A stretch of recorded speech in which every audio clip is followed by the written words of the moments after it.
be so lonely. If you're leaving, baby, let me down slowly. Let me down. Let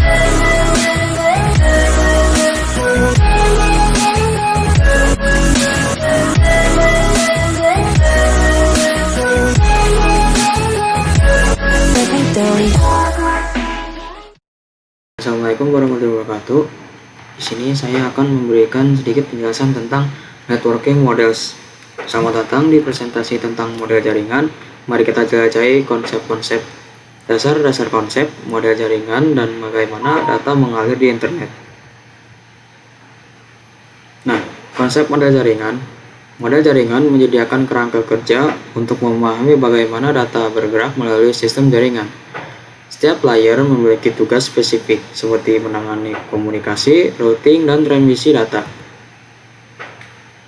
Nah, apa sih TCP/IP itu? TCP/IP merupakan model jenis networking model yang saat ini biasa digunakan. Mendefinisikan suatu protokol agar antar komputer itu bisa saling berkomunikasi, terutama yang berbeda network. Untuk memahami setiap networking, model itu dipecah menjadi bagian-bagian kecil yang disebut layer. Secara dokumentasi, TCP/IP model terdiri dari 4 layers. Namun, penerapan dalam real network, TCP/IP model lebih mudah untuk dibagi menjadi 5 layers.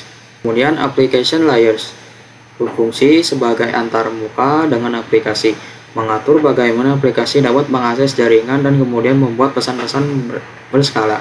Di sini ada HTTP, protokol untuk transfer file di web digunakan ketika kita mengakses suatu web server. Kemudian ada FTP, transfer file antara komputer, dan ada juga SMTP, mengirim email. Kemudian ada layer transport. Nah, fungsi dari transport layer adalah menyajikan atau memberikan servis ke application layer, yaitu sebagai transfer data. Kemudian ada TCP, koneksi yang andal dan berurutan. Nah, TCP ini contohnya ketika ada klien ketika melakukan request data tersebut bisa saja terdapat hilang respon atau error, atau bandwidthnya tidak mencukupi. Maka klien melakukan request lagi. Nah, si web server kirim ulang dan diselesaikan dengan ulang. Itu TCP. Kemudian ada UDP, koneksi yang cepat dan tidak berurut. Nah, kalau UDP, jika ada paket yang hilang, dia itu tetap mengabaikan. Jika ada gangguan, dia mengabaikannya. Jadi ia tetap mengirim ke klien. Biasanya UDP ini digunakan untuk video streaming, game, dan lain-lain yang membutuhkan kecepatan data. Kemudian ada network layer. Untuk network layer hanya terdapat satu contoh, yaitu IP. Dan IP menyediakan dua fitur yang sangat penting, yaitu addressing dan routing yang berfungsi untuk menangani konektivitas dan pemilihan jalur. Contohnya adalah addressing. Jadi kalau yang addressing itu bahwa IP address itu sendiri, yaitu memberikan nama pada perangkat di jaringan komputer. Kemudian routing, salah satu fitur yang disediakan pada IP di bagian network layer yang bekerja layaknya kantor pos, mencari rute tercepat untuk sampai tujuan. Kemudian ada layer data link dan physical layer. Data link mendefinisikan protokol yang dibutuhkan pada physical layer. Salah satu fitur pada data link layer ialah FCS, frame check sequence, yaitu error detection. Pada protokol yang dibutuhkan pada physical layer, nah, apa sih physical layer itu? Menangani akses ke media jaringan, mendefinisikan secara fisik apa yang digunakan untuk menghubungkan antar device. Nah, sederhananya, jika jaringan komputer ada error yang dideteksi oleh si data link layer, maka data link layer akan bekerja sama bersama transport layer dalam mendeteksi dan mengoperasinya. Itu sederhananya. Itu contoh sederhananya ya. Dan ada encapsulation dan decapsulation.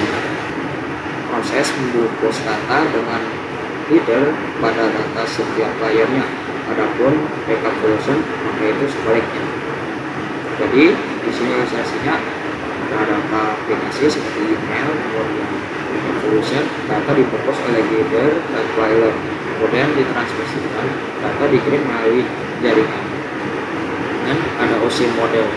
Untuk saat ini model yang sering digunakan hanya TCP IP, karena untuk dari sisi perkembangan protokolnya atau modelnya TCP IP lebih dominan dibanding ISO layar.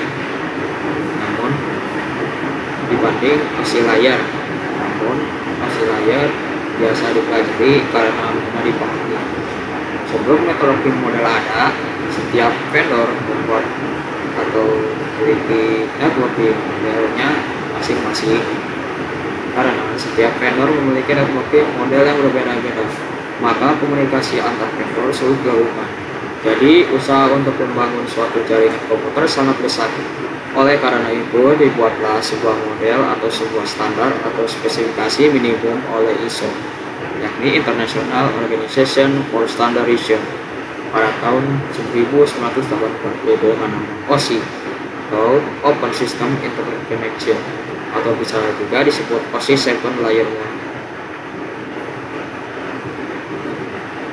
OSI layer itu kan punya 7 layer.